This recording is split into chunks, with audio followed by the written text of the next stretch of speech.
Olá, amigos inscritos e membros do canal Spook Houses, Casas Assombradas. Tio Spook aqui novamente para mais um bate-papo semanal. E vocês viram? Dom Pedro I chegou no Brasil.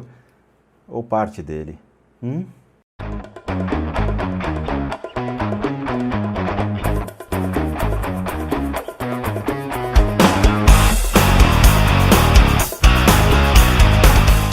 É isso mesmo. Parece algo de filme de terror. Não é? Mas não é. Mas não é. Porque o coração de Dom Pedro I foi separado do seu corpo. Essa matéria, quando eu recebi, eu falei, what? É verdade!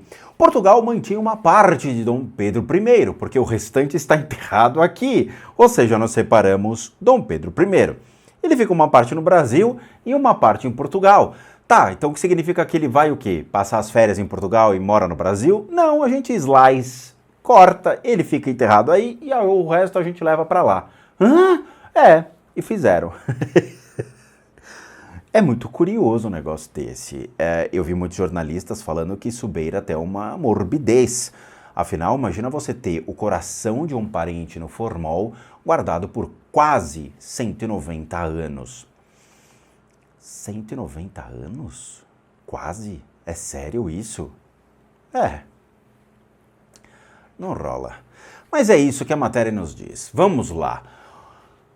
Nós temos então o coração de Dom Pedro que foi separado do seu corpo. Por decisão do próprio Dom Pedro I, seu coração foi mantido na cidade de Porto, em Portugal. Já o corpo do imperador é preservado no Museu do Ipiranga. Para as comemorações de 200 anos da independência do Brasil, o coração de Dom Pedro I voltará pela primeira vez ao país e de forma inédita. Esta relíquia será exibida publicamente em solo nacional. O que pouca gente sabe é que o coração e o corpo do primeiro imperador do país não foram preservados juntos por uma vontade dele próprio. Em vida, um dos últimos pedidos de Dom Pedro I foi de que seu coração fosse preservado na cidade do Porto, em Portugal, onde recebeu apoio quando precisou de seus últimos dias. Enquanto isso, o corpo é mantido há anos na cidade de São Paulo. Chegou hoje, então, a Brasília, na data deste texto que eu estou lendo, que foi dia 24 de agosto de 2022. Chegou hoje a Brasília para o bicentenário da independência do Brasil, o coração embalsamado do imperador Dom Pedro I. O órgão que nunca havia deixado Portugal desde a morte do monarca em 1834. Pousou na base aérea de Brasília, ou Brasólia, em uma aeronave da Força Aérea Brasileira, a FAB. Agora, por que o coração de Dom Pedro, então, ele foi separado do seu corpo? O que será que passou na cabeça dele falando, rapaz, eu gosto tanto de Portugal, mas eu gosto do Brasil. Então vamos fazer o seguinte, meus pés ficam em terra brasilis, mas o meu coração é português. Aí acho que alguém levou a sério e falou, beleza, então vamos levar o coração. O quê? Levou o coração. Para ser preciso, a Igreja de Nossa Senhora da Lapa guarda o coração de Dom Pedro I há 187 anos, em um recipiente de vidro embebido em formol. Buscando garantir a segurança da relíquia, uma urna de madeira com 5 chaves adiciona uma nova camada de segurança, de acordo com a Irmandade da Lapa. Eu não sei, quem gostaria de roubar um coração? Pra que o cara quer roubar um coração? Tudo bem, o coração de Dom Pedro, mas que eu vou, sabe, vou chamar os moleques pra jogar videogame em casa e tem lá o coração de Dom Pedro em cima, né? Os caras jogando FIFA e o coração em cima da TV. Os caras, ô tio, que coração é aquele? Ah, rapaz, é o coração de Dom Pedro I. Imagina. Continua aí na FIFA. Eu acho, pra que vai querer roubar isso? Bom, apesar da inusitada ideia de se dividir em dois, esta foi a vontade do próprio imperador, que morreu em consequência da tuberculose, que foi realmente uma doença muito ruim, mundialmente afetou, matando muitas e muitas pessoas, tá? Uma doença que é causada pelo bacilo de Koch. Diferente da época do imperador, hoje existem vacinas que são aplicadas em crianças, como a BCG, e também remédios específicos, que são os ditos antibióticos. Com isso, a mortalidade dessa doença caiu de forma significativa. Antecedentes históricos. Bom, vale lembrar que em abril de 1831, Dom Pedro I precisou abdicar do trono brasileiro e deixou o posto para seu filho, Dom Pedro II. E ele retornou para a Europa. Beleza, beleza. De volta à sua terra natal, ele travou uma batalha com seu irmão Dom Miguel para garantir que a coroa portuguesa voltasse a ser de sua filha Maria da Glória, que era a dita primogênita. Nas batalhas que travou com Dom Miguel, o apoio da população do Porto foi decisivo e ao lado deles venceu seu irmão, restituindo o trono da sua família. Porra, briga de irmão é um saco, até nessa época, né? Os moleques não se entendem, nunca vi isso, né? Por que irmão é tão chato assim? Mais tarde, ela chegou a ser coroada como Maria II, e, no entanto, pouco tempo depois, em 24 de setembro de 1834, Dom Pedro I contraiu a tuberculose e morreu, deixando como um último pedido para que seu coração fosse preservado junto àqueles que o ajudaram. Tem coisas que é meio ao pé da letra, sabe, gente? Tipo assim, precisa tomar muito cuidado. O meu coração fica junto àqueles que sempre me amaram. Aí o cara, tipo, beleza, aí pra vocês líderes, vamos ao pé da letra. Rapaziada, abre o cara. O quê? É o pé da letra, rapaz. Pera, não, a gente tá falando umas coisas mais subjetivas. Meu coração fique com vocês. Mas é isso que nós vamos atender. Vamos lá, abre o cara. Precisa tomar muito cuidado quando as coisas são ditas assim, né? De uma maneira que as pessoas não entendem, que é uma maneira subjetiva de falar para as pessoas: nossa, eu amo vocês, meu coração é de vocês. A galera fala: opa, churras garantido. Deus me livre. Bom, se o coração de Dom Pedro I está na cidade do Porto, não se pode dizer o mesmo de seu corpo. Em 1972, os despojos do imperador são mantidos na cripta, excelente banda brasileira, do Monumento à Independência. Esta é uma parte do Museu do Ipiranga, localizada na cidade de São Paulo. Inclusive, o local está a poucos metros do local. Como é que é? O local está a poucos metros do local onde, então, o príncipe regente teria dado o suposto e mítico grito da independência. Puta matéria meio que tá mal escrito, né? No dia 7 de setembro de 1822, o próprio monumento retrata a cena que foi imortalizada em pinturas. Bom, em 22 de agosto, o coração de Dom Pedro, então, ele retorna ao solo brasileiro e, segundo o Planalto, a relíquia está recebendo as mesmas honras de Estado dispensadas a chefes de outras nações em visita ao país. Cara, se essa moda pega, vai ter, sei lá, imagina, membros de pessoas que eram, sei lá, ministros da Angola, sei lá, algum chefe de Estado árabe que morreu por uma explosão, vai a cabeça dele, né? Nada, assim, tudo bem, pessoa de Portugal, né? Brasil, Portugal, Brasil colônia e tudo mais, mas é uma coisa muito mórbida. Por que não usa uma foto de Dom Pedro? Por que não usa uma imagem de Dom Pedro? Né? Não precisa ser o coração. Bota uma imagem, faz um pôster. Sei lá, cara. Bom, a relíquia está recebendo as mesmas honras de Estado dispensadas a chefes de outras nações em visita ao país. Isso em respeito ao homem que foi responsável por declarar ou declamar a independência do Brasil. Bom, agora entre 25 de agosto e 5 de setembro, o coração do primeiro imperador brasileiro, ele poderá ser visto pelo público. Eu não vou vê-lo. Para manter a segurança do órgão, ele será mantido em uma sala climatizada. Nem o meu quarto é climatizado. E estará sob a vigilância da Polícia Federal. No dia 7 de setembro, o símbolo estará em um evento ao lado de outros chefes de Estado convidados, homenageando o Dia da Independência. Mas, assim, a pergunta é o seguinte: quem é que trouxe essa ideia? Quem é que primou por trazer um órgão de uma pessoa para o Brasil? Né? De quem que foi essa pérola? E aí a gente pesquisa e descobre. Bom, segundo a firma médica oncologista e imunologista Nisi Yamaguchi, conhecida por sua controversa participação na CPI da Covid e por defender o uso de hidroxicloroquina como tratamento para a doença, sem apresentar qualquer comprovação científica, foi ela a responsável por isso. Tá? Isso é uma matéria da UOL. Em entrevista ao jornal O Globo, na semana passada desta matéria, ela afirmou que sugeriu ao próprio presidente Jair Bolsonaro que o órgão viesse ao país para as homenagens. A atitude é vista pela oposição como uma manobra política de Bolsonaro às vésperas da eleição. Eu não sei por que seria uma manobra, eu não entendi.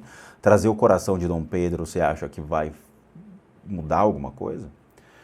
Bom, eu dei o primeiro passo a tornar isso possível, inspirada pelo advogado Dr. Raul Canal, que é o advogado especialista em direito médico, que mencionou que Dom Pedro I tinha criado os Dragões da Independência. Eu achei que era do time São Paulo.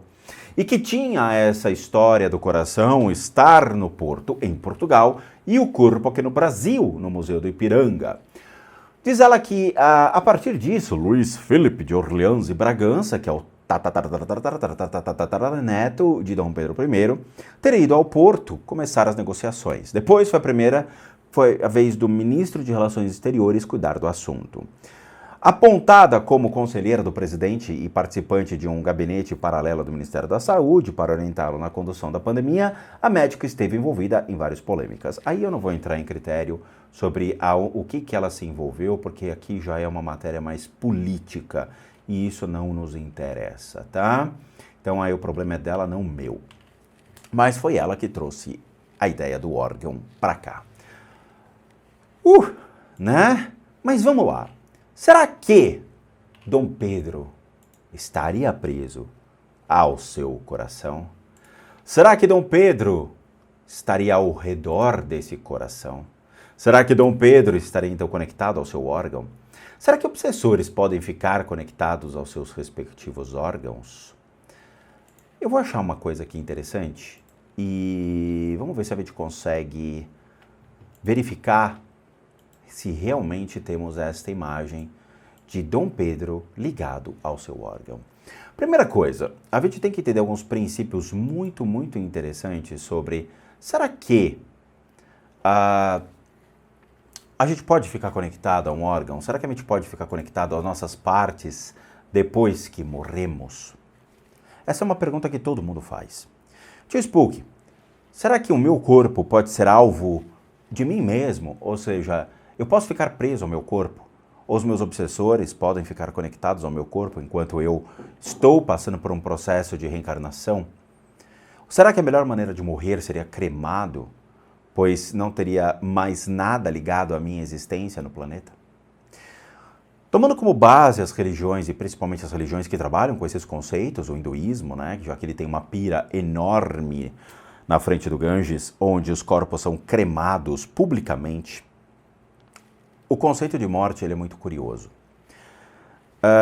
O cristão, católico / cristão, ele tem muito medo sobre o que pode ser o juízo final, o que pode ser o julgamento de seus valores, quem é que vai julgar os seus valores, quem é que vai fazer razão e justiça a tudo que ele fez desde o seu nascimento à sua morte. Como uma pessoa normal, independente da religião, todos nós passamos por altos e baixos. Existem, infelizmente, situações que levam as pessoas a mentirem, a roubarem, a matarem, a cometerem crimes contra a sua própria existência, falta de caráter, falta de moralidade, até mesmo posturas em relação ao que é certo e o que é errado. As pessoas fazem o seu próprio juízo de valores e esperam que ao final da sua vida alguém faça e reconheça o seu juízo de valor como fosse a medida mais certa e correta.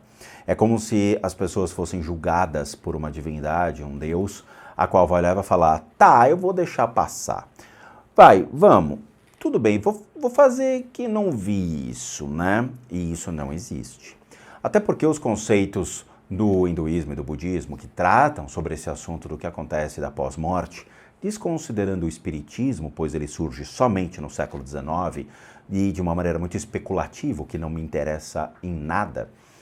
O budismo e o hinduísmo são as duas religiões que tratam muito a questão dos valores do eu, quem sou eu, o que eu devo, o como fazer, e muitas vezes a ausência do eu, dependendo da escola filosófica do budismo que nós trabalhamos, e o hinduísmo, que encara a morte de uma maneira mais prática, uma vez que ele realmente parte a acreditar que o corpo é só um leasing, um empréstimo. Nós estamos aqui somente o corpo para poder nos envolver a matéria, mas a nossa essência ela é levada para um novo processo de reencarnação.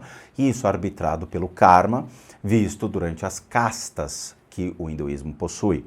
Então, o deus karma, desde os povos pré-védicos, ele é considerado uma divindade e que ele irá fazer o juízo de valor sobre tudo aquilo que você fez em vida. E se você teve méritos muito bons, você vai sair de uma casta baixa para começar a galgar degraus em uma casta mais avançada, onde você vai ter riquezas, você vai ter acesso à educação, você vai ter direitos muito melhores do que aqueles que você tem em castas mais baixas.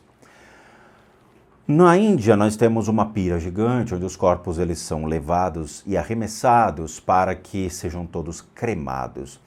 Isso é uma maneira de se ver de dois pontos de vista interessantes. Uma, já que você tem 1 bilhão de habitantes na Índia, e a Índia é um país extremamente pequeno comparado com o Brasil, então há a necessidade de se evitar com que esses corpos eles sejam enterrados e que com o tempo isso daí pode até acabar poluindo o solo, afetando as estruturas da região, já que você vai ter muitas pessoas morrendo. Então o que eles fazem? Eles preferem um processo de cremação, por ser este um processo mais higiênico e mais assertivo para que o corpo ele realmente seja completamente desintegrado ali na pira e que a sua existência ela simplesmente seja condicionada a uma nova reencarnação em qualquer lugar do mundo. E isso é visto em muitos vídeos na internet, onde realmente você vê pessoas meditando na frente dessa pira incandescente e que as cinzas elas acabam sendo grudadas em seu corpo para que você tenha esse aprendizado de que tudo é uma grande impermanência. Quando uma pessoa então traz um coração e cultua esse coração como símbolo de uma pessoa, ele automaticamente mantém vivo a estrutura do corpo desta pessoa, ou seja, é o coração, ele está embebido em formol, mas ele está lá, tá? Ele está resistindo já há quase 200 anos, e existem formas, pensamento e energias em volta do coração. Por mais que o sangue não bombeie e o prana também não estejam mais presente dentro desse órgão, mas você tem a estrutura dele e a lembrança dele e o que pode atrair de consciências. Agora, será que o Dom Pedro ele estaria preso ao seu órgão? Será que ele se tornou um obsessor e ele vagaria aí por 200 longos anos depois da sua morte? Isso é muito improvável. Por quê? Porque as pessoas, as consciências, elas são levadas a um processo de reencarnação. Então, chega um momento em que, quando aceitamos a morte, principalmente mediante uma enfermidade que vai nos consumindo, nós vamos reconhecendo que nós não temos mais condições de sair daquilo, a morte ela é iminente. A mente humana vai reconhecer aquela morte, vai aceitar a morte e vai entender que é um processo natural. E aí você se desapega rapidamente das coisas, porque você está vendo você morrendo. Quando a morte ela é como um susto, como uma bala perdida, um acidente de carro, você ainda fica preso à sua estrutura, porque você não entendeu que você morreu. É como se fosse um piscar de olhos. Esse piscar de olhos faz com que você não entenda, não reconheça o que está acontecendo. Isso faz com que você fique ainda preso à sua existência. Mas o órgão está aqui, então vamos pegá-lo, eu vou colocar em tela grande. Com pessoas que têm coração fraco, piadinha, né? Tá, ele tá aqui. Hello, Dom Pedro. Tá, esse é o órgão do Dom Pedro. Eu ia fazer algumas piadas, mas eu não sei se é cabível, né? Eu ia falar, só espero que o Kid Bengala não morra também. Mas vamos lá. O que nós temos aqui? O órgão dele, tá? Essa aqui é uma foto da exposição do Dom Pedro I, tirado pelo senhor Gustavo Magalhães, tá?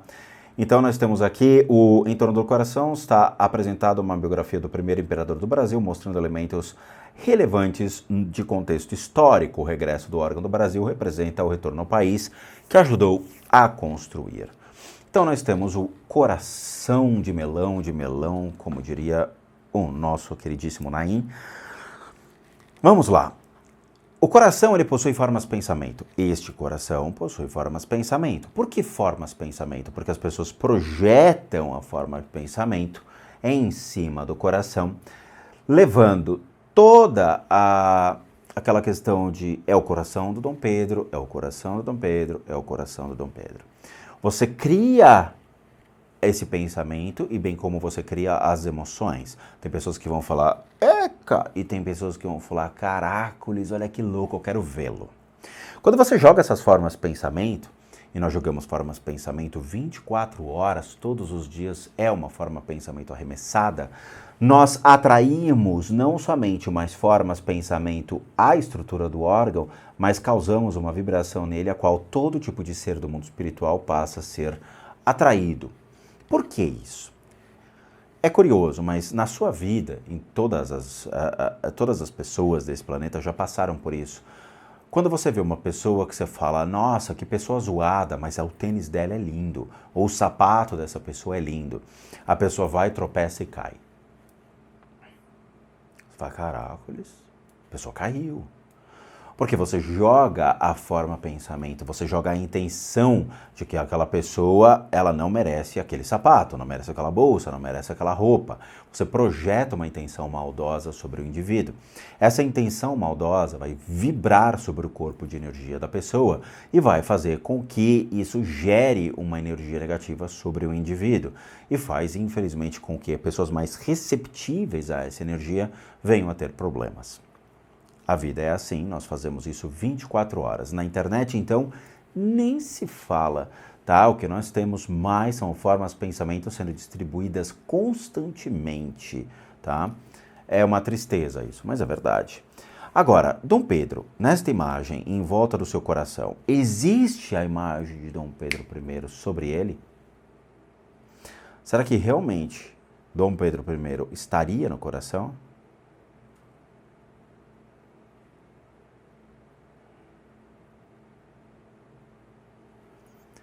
Dom Pedro I reencarnou? O que vocês acham?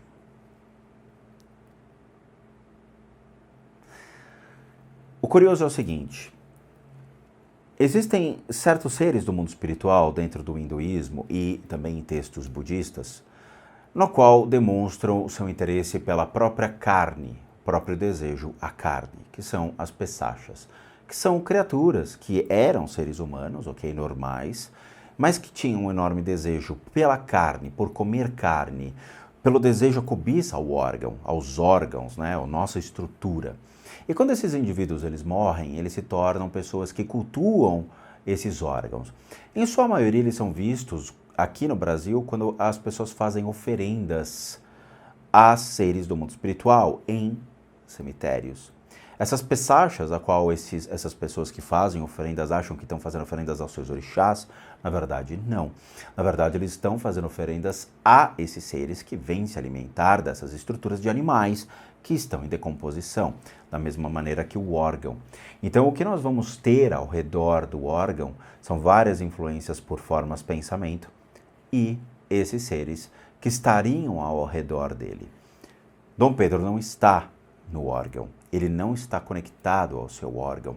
Dom Pedro já reencarnou? Já reencarnou. Ele está agora, nos dias de hoje, por aqui, no Brasil? Não. Então, ele está ao redor do Brasil? Sim, ele está ao redor do Brasil.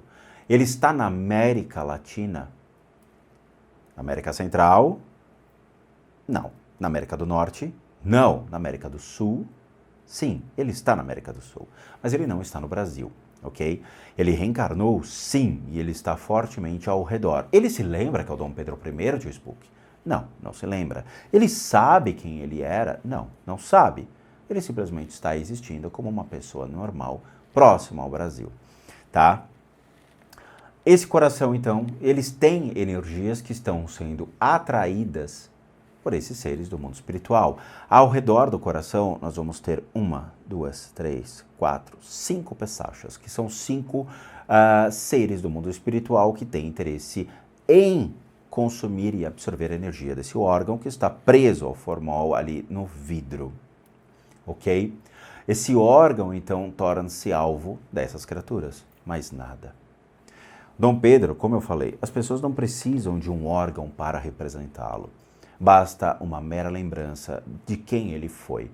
Não necessariamente carregar a morbidez de um coração, indo de um país para outro como símbolo de uma pessoa. O símbolo de uma pessoa não está no seu órgão, não está em um objeto, está pelo que ele fez a uma nação, pelo que ele fez às pessoas, o que ele representou a um país. É por isso que muitos, infelizmente, líderes do Brasil, eles são lembrados como bandidos, ladrões, corruptos, covardes, que é a representação deles hoje. Você imagina, então, quando essas pessoas morrerem, como eles vão ser lembrados? Como ladrões, corruptos, bandidos, misóginos, racistas, homofóbicos, criminosos. É isso que nós vamos ter como lembrança de muitos líderes desta nação, infelizmente. É assim que o país caminha e é assim que nós estamos indo. Eu sinto por isso. Eu carrego comigo lembranças de pessoas maravilhosas que fizeram parte da minha educação espiritual, que me ajudaram muito dentro do budismo, que me ajudaram a construir uma pessoa mais íntegra, mais com caráter, entre o discernimento entre o que é o certo e o que é o errado, como ter uma conduta boa na vida, como evitar problemas, como ficar no meu canto sem encher o saco de ninguém. Mas isso não é visto nem pelos cristãos, nem pelo católico, nem pelos líderes que são os pseudo-religiosos desse país, onde a grande maioria se esconde através de uma religião que eles nem pertencem, aos crimes que eles cometem usando essas religiões como um escudo para se proteger até mesmo legalmente. É uma pena, ok? Não precisamos de um órgão para identificar quem nós fomos em um período. As lembranças, elas são suficientes. Então é isso. Eu agradeço de coração a todos vocês, muito obrigado por assistir o vídeo até agora. Como recadinhos finais, todo mundo que sabe que eu, Rodrigo, sou um terapeuta, um psicoterapeuta alternativo, sou licenciado nacional e internacionalmente por institutos que me habilitam, me capacitam para que por meio de técnicas complementares, nós complementamos a medicina tradicional e nunca substituímos, para tratamento das enfermidades físicas, emocionais, mentais, bem como as limpezas de casa e as análises de casas. E para aqueles que querem passar por isso, devem encaminhar um e-mail para limpezadecasas@gmail.com e lá vocês vão obter todas essas devidas informações, bem como os respectivos valores. Sim, eu cobro. Por quê? Porque eu não sou médium, eu não sou espírita, eu não sou sensitivo, eu não sou um paranormal. Eu sou um profissional das práticas integrativas complementares. Para aqueles que querem ajudar o canal, nós temos duas formas de doação, na verdade 3. PayPal, Seja Membro e o Valeu. As 3 encontram-se aqui abaixo.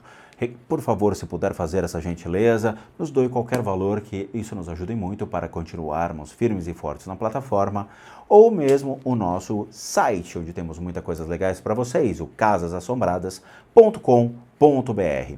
Vejo vocês então nos próximos vídeos, deixo o meu coração aqui para vocês. Não, ele é meu! E bons sustos a todos nós!